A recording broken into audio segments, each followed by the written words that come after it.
teacher mocks, black janitor with a calculus problem. Freezes when she solves it instantly. You think I'm stupid, don't you? You think I'm stupid, don't you?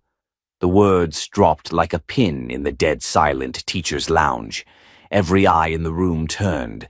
At the center of it all stood Miss Claire Hadley, early 30s, Ivy League educated, sharp blazer, sharper tongue, and across from her, holding a rust-stained mop handle like a staff of dignity, was Janine Walker. Claire had laughed just moments before. Not cruelly, not loudly, but just enough. Enough for the chuckle to sting.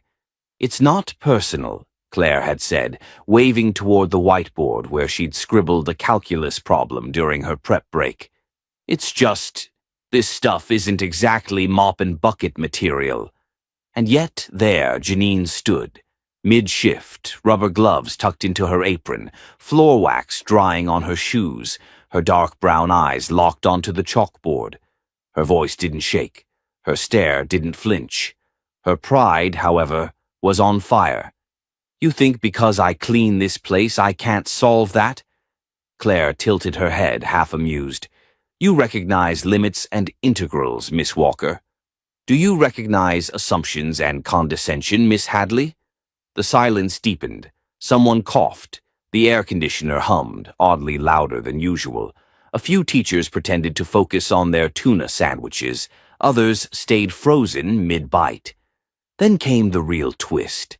Janine calmly walked over to the board, pulled the dry erase marker from Claire's hand, and began to solve the problem. Step by step, clean, precise, and with a confidence that echoed down the tiled hallway. Claire's smirk faltered. By the time Janine boxed the final answer, Claire's face had gone pale. Janine capped the marker, handed it back gently, and whispered loud enough for everyone to hear. Just because someone holds a mop doesn't mean they can't hold a degree. You should know that. You're an educator, right? 6 hours earlier. Janine Walker's day had started like most others.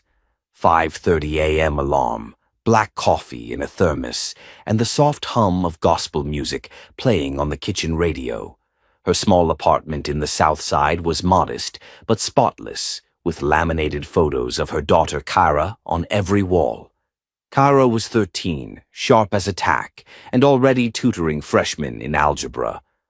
Mama, you used to teach, right? Kira had asked just last night, curled up beside her. Used to, baby. Janine had smiled, brushing her daughter's curls. Long time ago. Different life. But life didn't always follow lesson plans. A messy divorce, a corrupt school board, and a ruthless budget cut had erased Janine's credentials from their payroll like chalk off a board. She never stopped teaching in her heart, just shifted from classrooms to cafeterias, from textbooks to tile floors. Now she walked the same hallways where she once lectured, pushing a mop cart and pretending not to hear the whispers. That morning, Principal Jacobs had asked her to clean the teacher's lounge before lunch hour.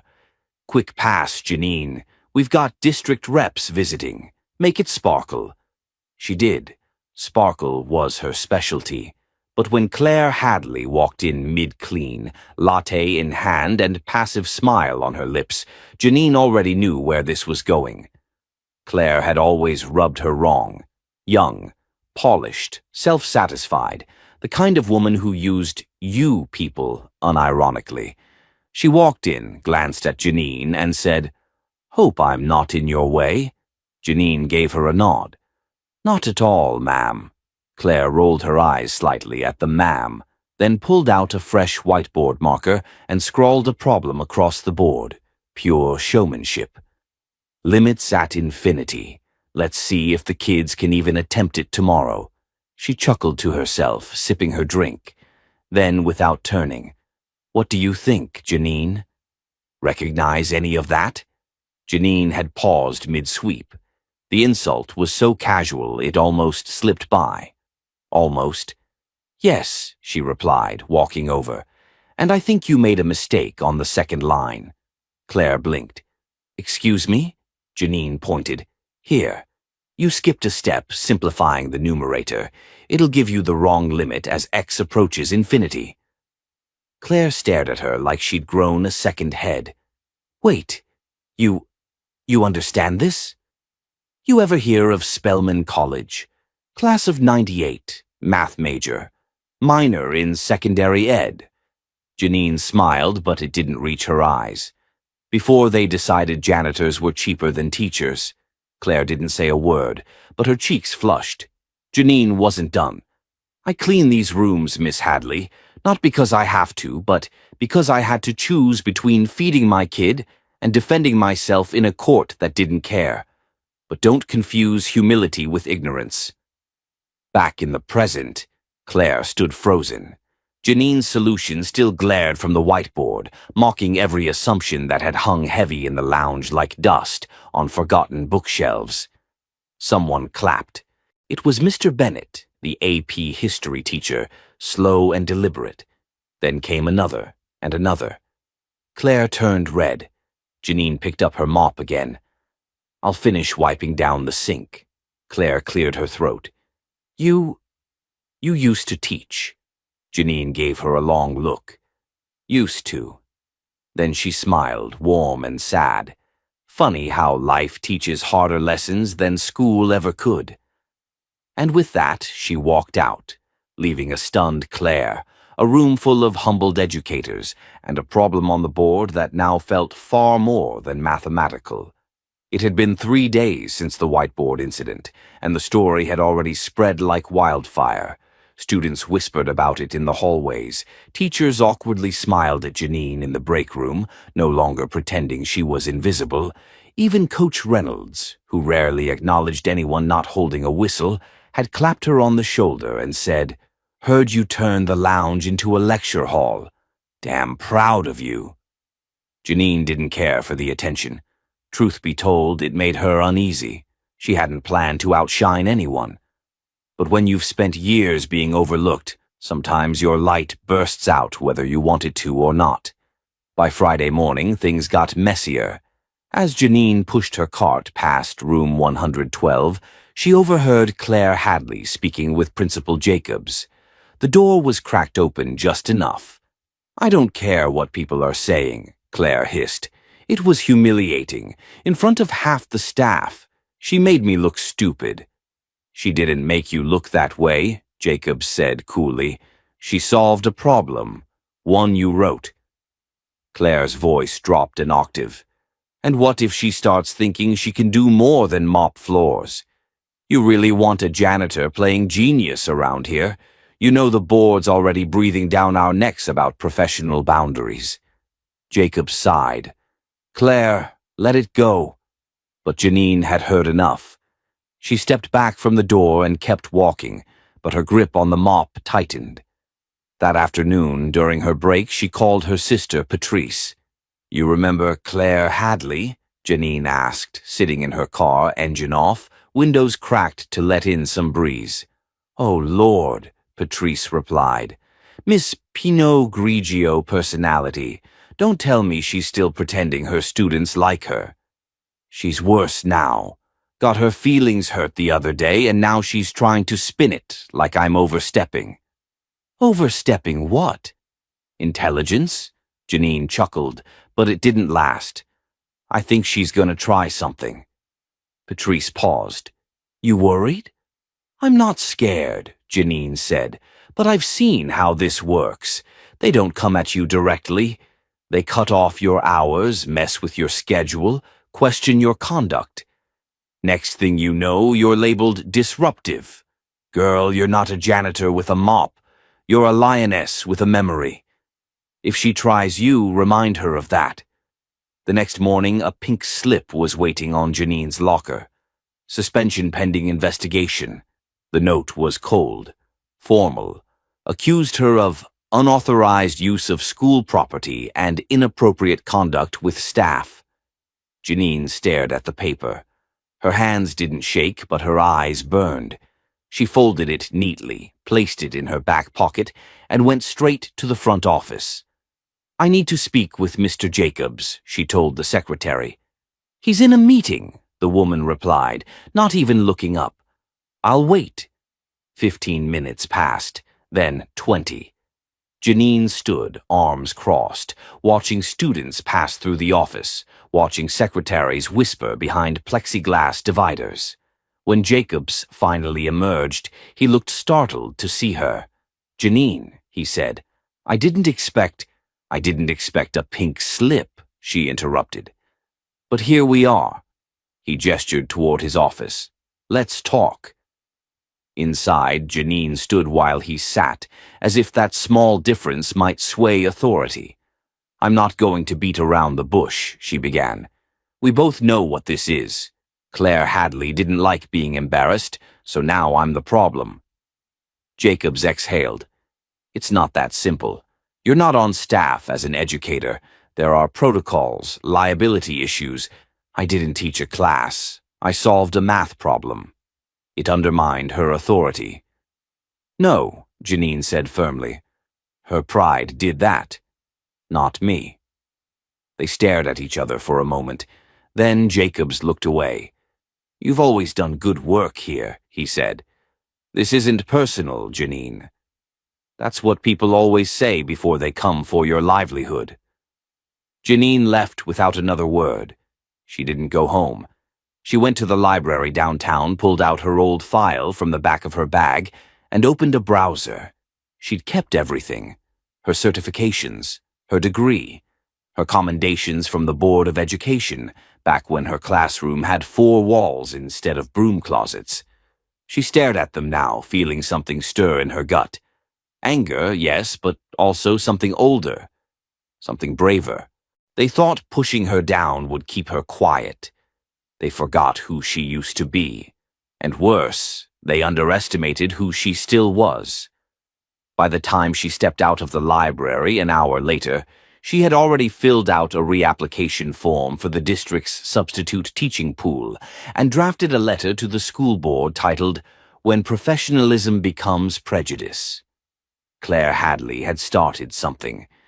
But Janine Walker, she was about to finish it. Janine hadn't expected the letter to go viral. She'd written it from a place of pain, clarity, and a touch of fury. An open letter detailing her experience as a former math teacher turned janitor, humiliated in the same building where she used to lecture. She hadn't named names. She didn't need to. The words spoke for themselves. By Monday morning, it had been shared over 2,000 times on Facebook. By lunch, it had hit a local education blog. That evening, a reporter from the Atlanta Ledger called her for a quote. "Miss Walker, your story is striking a nerve," the young woman on the line said. "People are responding, teachers, students, former co-workers. I've never seen a comment section so alive." Janine was overwhelmed. Not because of the attention, it was the validation that nearly undid her. Years of silence, of pretending, of shrinking herself just to keep a paycheck. All of it finally cracking open. But with attention came blowback. That same night, her daughter Kira came into the living room holding her phone. "Mom, Claire Hadley just posted something online about you." Janine looked up from the couch where she'd been rereading the district's employment policies. "She what?" Kira handed her the phone. It was a long post, slippery, polished, wrapped in faux professionalism. "While I believe in second chances," it read, "I also believe in accountability and boundaries. It's unfortunate when individuals use their past credentials to create disruption. Our school should be a place for certified, current educators, not viral fame seekers trying to relive past glory." Janine felt the air leave her lungs. Kara sat beside her. "She's trying to make you look like you're causing drama, that you're doing this for attention." "She's scared," Janine murmured. "She knows she's wrong. This is her flailing." "Well," Kira said, crossing her arms, "let her flail harder." Janine smiled at her daughter's fire, but deep down she knew what this meant. Claire was escalating, and she wasn't alone. The next morning, Janine received an email from the district's HR department. Polite, frigid. It stated that her reapplication to the substitute teaching pool was being put on hold pending further review. No reason, no explanation, just silence disguised as process. That same afternoon, someone keyed her car in the school parking lot. Deep, angry scratches down the driver's side. Janine stood over it, jaw tight, heart pounding. She knew it was retaliation. She also knew there would be no cameras, no witnesses, no justice. But she refused to be rattled. Instead, she pulled out her phone, took photos of the damage, then called her old friend, Daniel Ruiz, a teacher turned lawyer turned education advocate.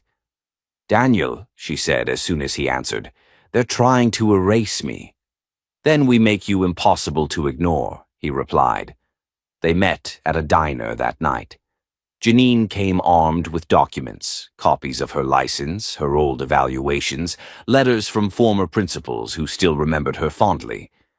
Daniel read each page carefully. "This is gold," he said. "You're not just qualified, you're overqualified." "I just want to teach again," Janine said. "That's it. I'm not chasing revenge." Daniel smiled. "You say that, but the truth is, every time a black woman stands up for herself, they call it revenge. Let's call it restoration instead." Over the next week, Daniel helped her craft a formal complaint to the school district and the State Board of Education. He helped her file a report on the car vandalism.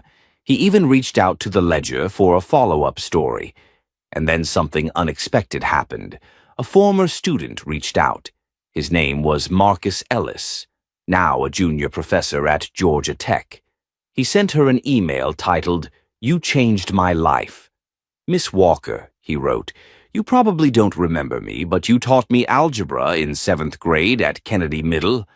You made me believe I was smart when nobody else did. When I saw your story, I cried. I'm where I am because you refused to let me quit. If you're ever ready to teach again, I'll be the first to sign the petition." Janine read the message twice before replying. She did remember Marcus. He used to sit in the back, hoodie pulled low, always doodling instead of taking notes. She'd seen the patterns in his drawings, fractal shapes, perfect symmetry. She'd sat beside him one day and asked if he knew what a Fibonacci sequence was. He'd said, "Sounds like a pasta." Now he was a professor. She forwarded the message to Daniel. He called her an hour later. "You know what we have here," he said. "We have a groundswell." The next day, he launched an online petition titled, "Reinstate Janine Walker. A brilliant mind belongs in the classroom." Within 48 hours, it had over 10,000 signatures. News stations began reaching out. Her inbox flooded. Students past and present, parents, even some teachers from the school, all supporting her. Even a few who had never spoken to her in the hallways. But not everyone was cheering. In the teacher's lounge, Claire Hadley sat stiffly, scrolling through the petition on her phone, jaw clenched. "She's turning this into a circus," she muttered. Another teacher, Mr. Owens, looked over. "Or maybe she's just finally being seen." Claire stood up sharply. "It's inappropriate. She was suspended. She's not even an employee." Owens sipped his coffee. "Maybe that's the problem." Claire left without another word. Outside, in the fading afternoon light, Janine stood at the edge of the school parking lot, watching students pour out of the building. Some waved at her. One ran up and said, "Miss Janine, I saw you on TV." "My mom says you should be principal," Janine laughed. "Let's take it one step at a time." But inside she felt it. This wasn't just about her anymore. Something had shifted. Something bigger was coming. And this time she wasn't mopping around the edges of someone else's world. She was standing in the center of her own. By the end of the week, the school district could no longer ignore her. Janine Walker had become a name on everyone's lips.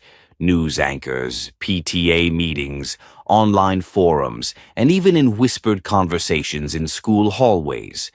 The petition had crossed 25,000 signatures. Former students from all over the country were now sharing stories under the hashtag #Miss Walker taught me. But not all support was welcome.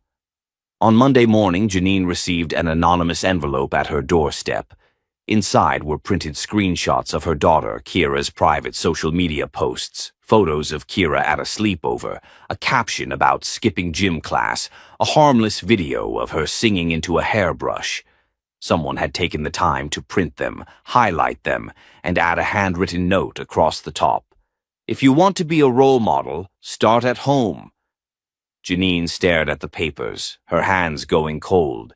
Whoever sent this hadn't just crossed a line. They'd stomped on it. Kira walked into the kitchen mid-silence. "What's that?" Janine tucked the papers behind her. "Just spam." Kira raised an eyebrow. "You forget I grew up watching Scandal, Mom. That's not junk mail." Janine exhaled slowly and handed her the envelope. Kira skimmed it, her lips tightening. "Claire," she said, "has to be." "I don't have proof." Kira dropped the papers on the counter. "You have me. And I say it's war now." Janine didn't respond, but in her chest something sharp settled. That day, Daniel called with updates. The district had agreed to schedule a hearing. "Closed session," he warned. "No media, just the board, the superintendent, and their council. They'll try to downplay everything." "They always do," Janine said, "but I'm not going in small." The night before the hearing, she ironed her best navy blue suit, the same one she'd worn years ago when interviewing for her first teaching position. She laid it across the bed and sat beside it, silent. She thought about her mother, about the little church school where she'd taught Sunday classes, and how proud she'd been when Janine first got her teaching license. She thought about the students she'd mentored, the ones who never saw themselves in textbooks until she showed them how to write their own names in equations. She also thought about Claire Hadley, and smiled. The next morning, the hearing room was as cold as she expected. Gray carpet, fluorescent lights, faces that barely looked up when she entered. Claire sat near the back, not a part of the board, but close enough to see everything. The superintendent began. "Miss Walker, thank you for coming. We're here to discuss recent concerns regarding your conduct and the circumstances surrounding your employment status." Janine sat tall. "You mean the circumstances where a certified black educator was demoted to janitorial staff after a budget cut and then punished for solving a math problem better than the current teacher?" Murmurs flickered through the room. The board's lawyer cleared his throat. "We ask that statements remain respectful." Janine's eyes narrowed. Then maybe they should have respected my credentials before stripping my dignity. Daniel placed a gentle hand on the table in front of her. "Miss Walker is here today not only as a former employee, but as a citizen demanding due process." They walked through the timeline, her employment history, evaluations, the viral post, the suspension, and the online harassment. Daniel even submitted the threatening envelope as evidence. "This is no longer about whether Janine Walker is qualified," he said.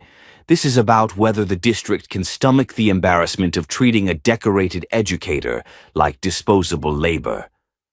One board member leaned forward. "Miss Walker, if reinstated, would you return to teaching?"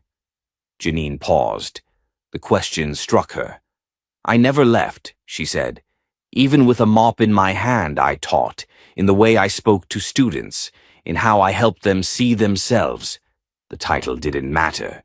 The impact did." Another board member looked uncomfortable. "But your public post? The attention? Don't you think it escalated tensions in an already delicate environment?" Janine locked eyes with him. "Silence is what kept me scrubbing floors. I spoke because I got tired of choking on it." From the back, Claire finally stood. "She's weaponizing pity," Claire said loudly. "This isn't about education. It's about revenge." Everyone turned. Janine didn't. She kept her gaze on the board. But then one of them, an older black woman named Mrs. Dolores Grant, leaned forward and said, "Miss Hadley, I've reviewed both your recent evaluations and Miss Walker's record from before the layoffs. It appears Miss Walker was rated higher in every pedagogical category, including calculus." Claire froze. Mrs. Grant smiled coolly. "So if we're talking about what's best for our students, maybe it's time we stop confusing pride with professionalism." No one said another word for a long moment. The superintendent cleared his throat. "We'll deliberate and notify you of the decision within 5 business days." Janine stood. Before she left, she turned toward Claire, just for a second.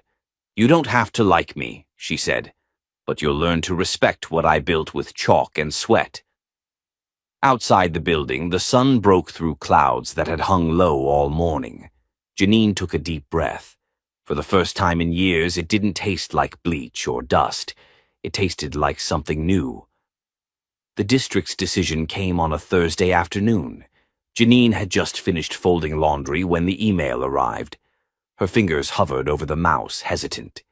She'd faced tougher things in her life: courtrooms, betrayal, raising a child on one income. But somehow this small, digital verdict made her chest tighten. She clicked. Subject: Reinstatement Decision.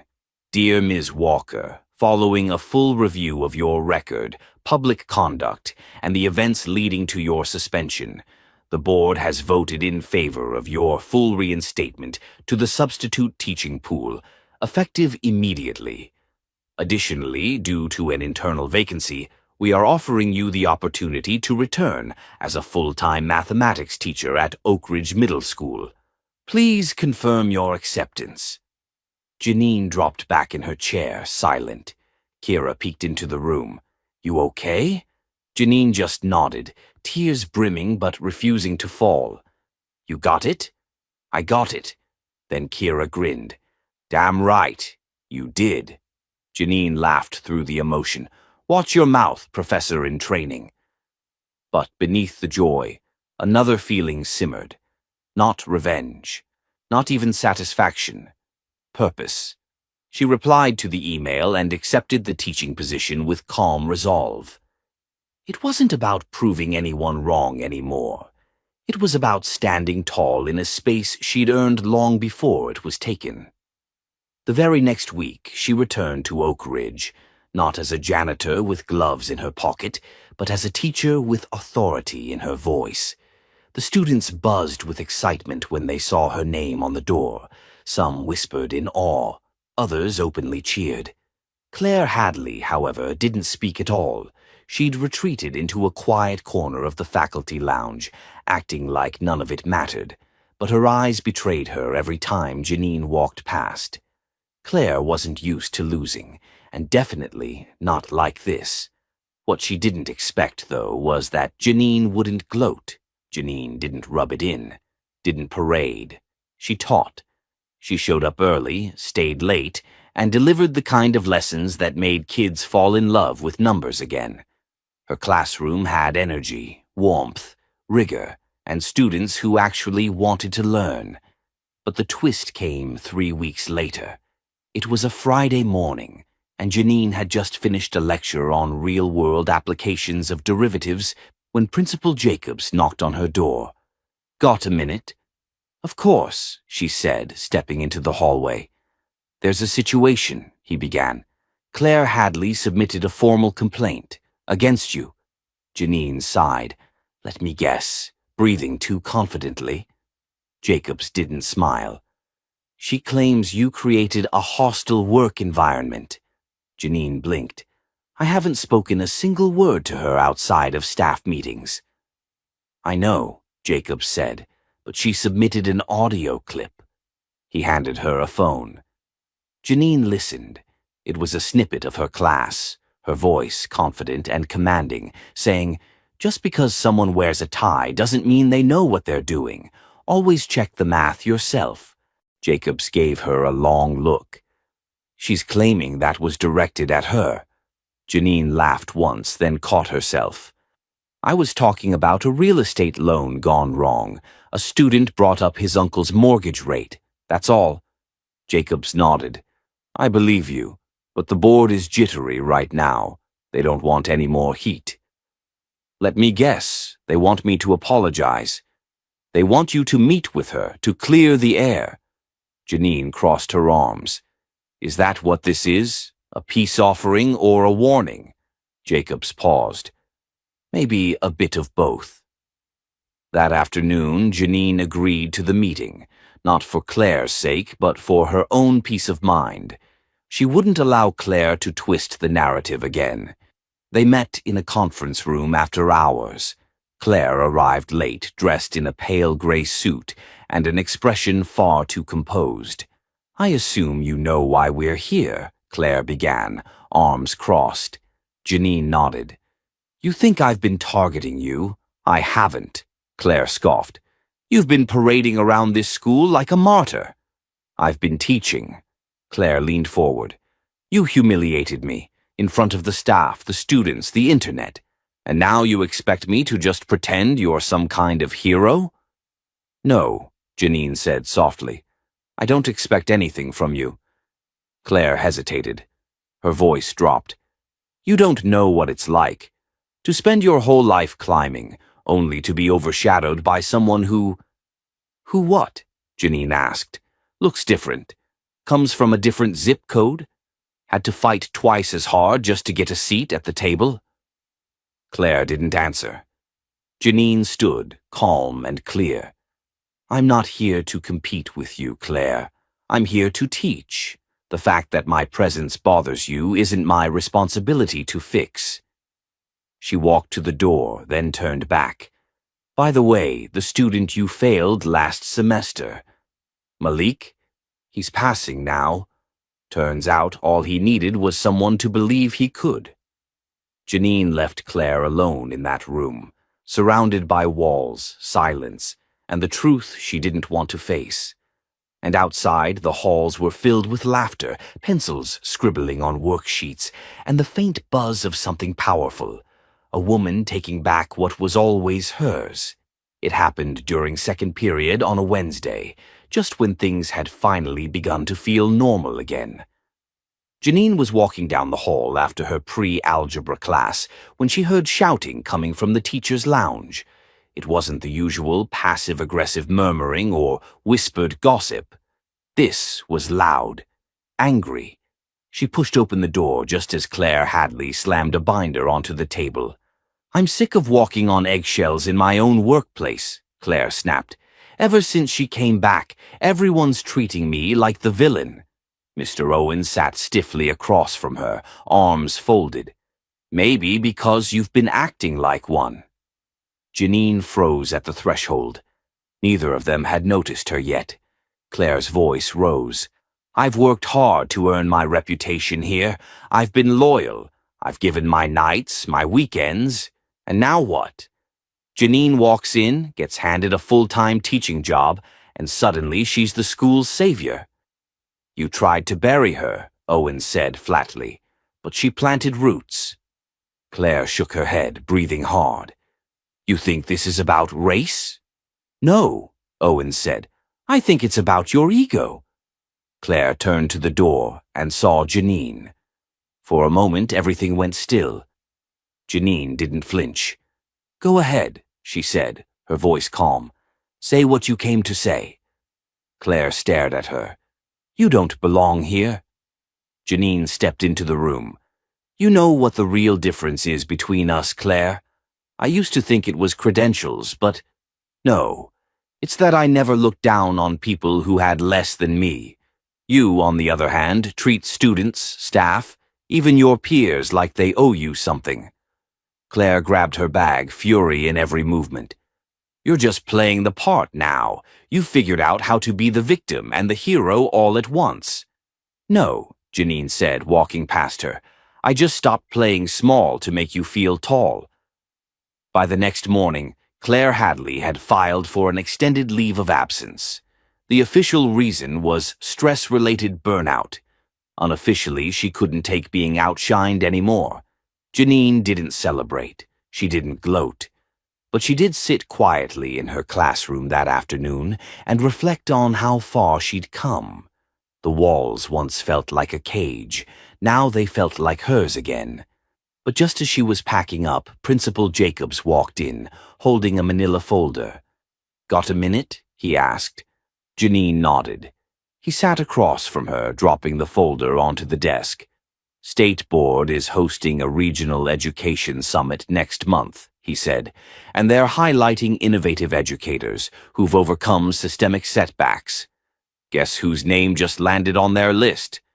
Janine blinked. "You're kidding." Jacobs grinned. "They want you to speak. 30 minutes. Your story, your classroom strategies, your vision for education." Janine exhaled. "That's a lot." He nodded. "And it's just the beginning." She picked up the folder, flipping through the invitation, the itinerary, the glossy flyer with her name printed in bold at the bottom. But something else fell out. A letter, handwritten. She opened it slowly. It was from Mrs. Dolores Grant, the school board member from her hearing. "Miss Walker, we don't often admit it, but people like you remind us why education matters, not just for the students, but for the systems we forget to question. You didn't just walk back into a classroom. You walked into history." "Thank you." Janine stared at the page, heart swelling. She tucked it into the folder and smiled. Later that evening, as the sun dipped low behind the parking lot, she stood outside the school building for a moment longer than usual. The breeze was soft. The campus was quiet. Then she heard footsteps behind her. It was Malik, the student Claire had once failed. He looked nervous. "Miss Walker," she turned. "Hey, Malik, you okay?" He held up a sheet of paper. It was his latest quiz, a Keeling Venu to Dik. "I wanted to say thanks," he mumbled. "Not just for the grade, for sticking around." Janine smiled.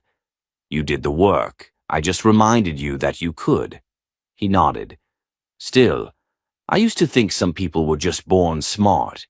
Now I think maybe you just need someone who sees you like you're already enough." Janine's throat tightened.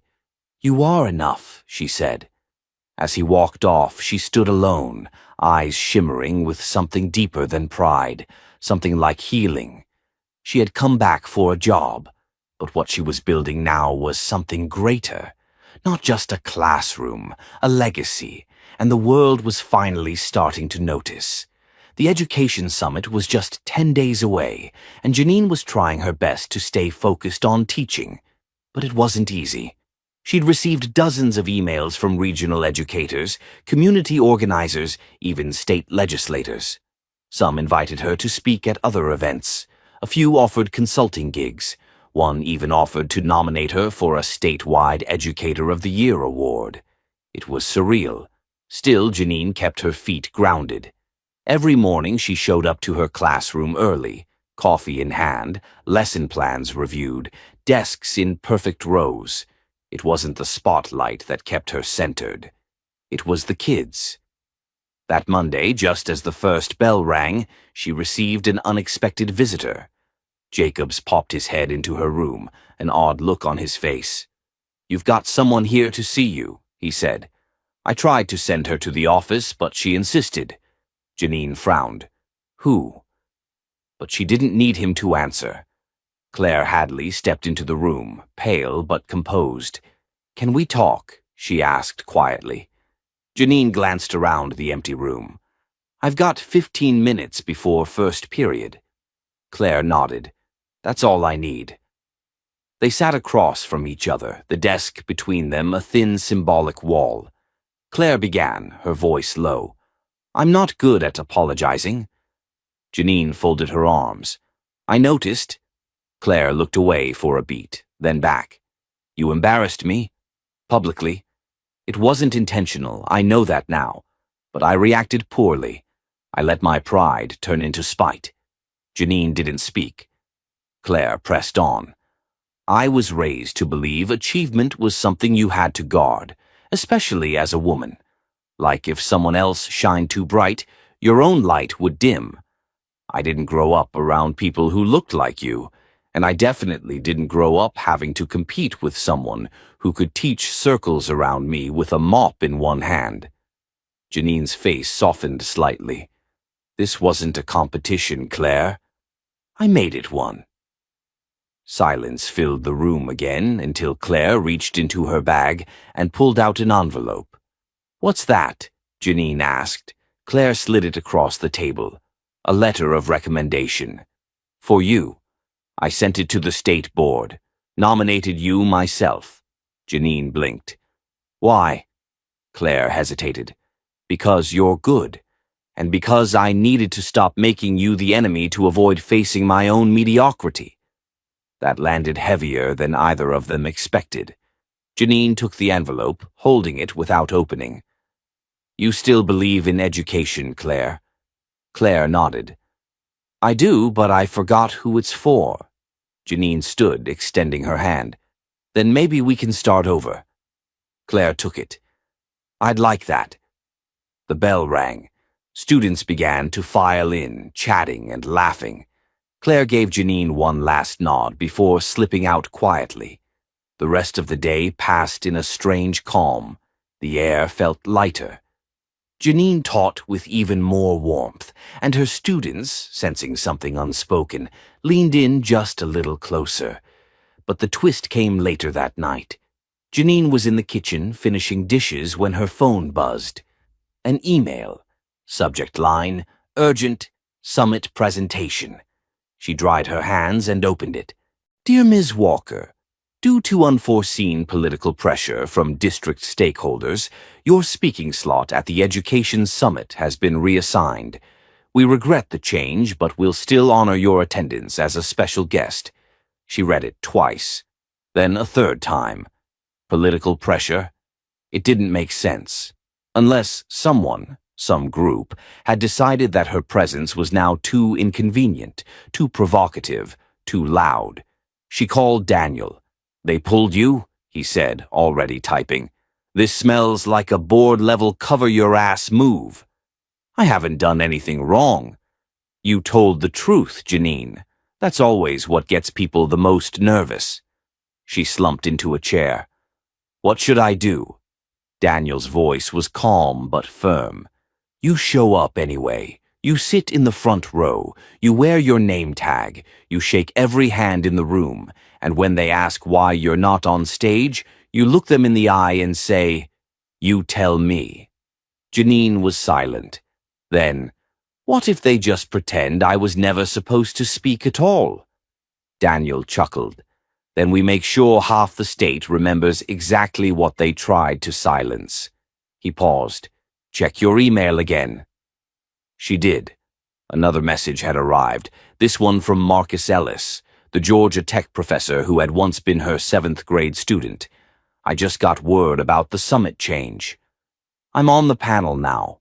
I'm using my time to read your story, your message, your name. If they won't give you the mic, I will." Janine's throat tightened. She stared at the screen for a long moment before whispering to herself, "They tried to silence the wrong woman." And deep inside her, something began to burn again. Not anger this time, but resolve. They could take the stage, but they couldn't take her voice. Not anymore. The day of the Education Summit arrived with a gray sky and the kind of chilly wind that made you second-guess your confidence. Janine stood outside the Grand Conference Center downtown, watching as school buses, ride shares, and polished sedans rolled up one after another, releasing a stream of educators in blazers, lanyards, and nervous anticipation. Her name was no longer on the main banner. Her photo, once placed proudly next to other speakers, had been removed from the official website. And yet, when she walked in, heads turned. Some people stared, some nodded, and a few, the ones who had followed her journey closely, walked up and whispered, "Thank you." She wasn't on the schedule, but she was the talk of the building. Janine sat near the front row of the main auditorium. She wore the navy blue suit she'd fought in, taught in, and come back to life in. Her name tag still read Janine Walker, Oak Ridge Middle School, and beside her, quietly buzzing with pride, sat her daughter, Kira. "You nervous?" Kira asked, handing her a coffee. "I was," Janine said, "but now, number they've already heard me." As the panel began, a tall moderator welcomed the crowd. "Today we highlight voices reshaping education through resilience and innovation." Janine tuned him out until she heard a familiar name. "Up next we have Assistant Professor Marcus Ellis of Georgia Tech." Kira's eyes lit up. "That's your kid, right?" Janine smiled. "He's not a kid anymore." Marcus walked up to the podium, holding a single sheet of paper. He didn't speak immediately. Instead, he scanned the crowd until his eyes found hers. Then he began. "Good morning. Before I begin, I'd like to tell you a story. It's about a woman who changed my life, not by giving me a test or grading an essay, but by seeing something in me no one else did." The crowd quieted. "I was 13, angry, tired, convinced that being smart wasn't for kids like me. But one day this teacher sat next to me while I was doodling patterns. She didn't tell me to stop. She asked if I knew what the Fibonacci sequence was. I thought it was a pasta dish." Laughter rippled through the room. "But she showed me that math wasn't just numbers. It was art. It was rhythm. It was possibility." He held up the paper. "This is Janine Walker's story, but it's also mine. And it's yours too if you've ever been overlooked, underestimated, or told your brilliance had an expiration date." He paused. "She was supposed to be on this stage today. Politics got in the way. Fear got in the way. But here's the thing about truth. It doesn't wait for permission." He turned slightly, eyes locking with Janine again. "So I'm giving her my time, and I'm reading her words." He unfolded the paper and read her speech aloud, every word Janine had written, about resilience, equity, the power of educators who refuse to shrink, and the danger of systems that reward silence over courage. People leaned in, some wiped their eyes. By the end, the room was standing. Janine didn't move. She couldn't. Her body sat still, but her soul soared.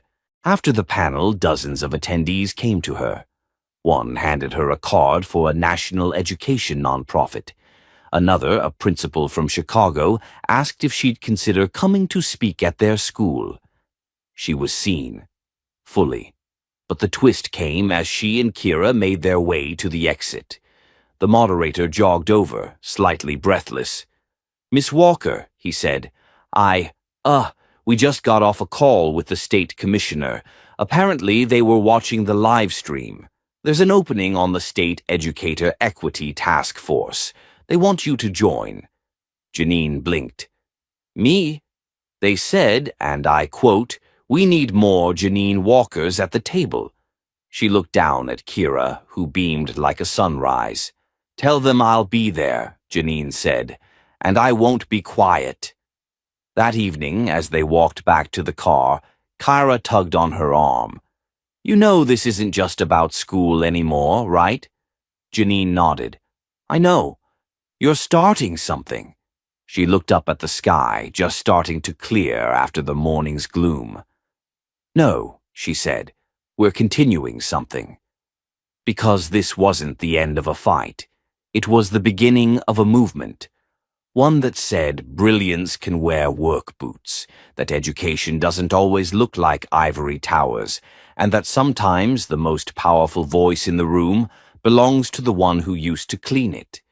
If you believe in stories like Janine's, stories that matter, that uplift, that challenge injustice, support this channel. Like, share, subscribe, and never underestimate someone just because they were told to stay quiet. Their voice might just change everything,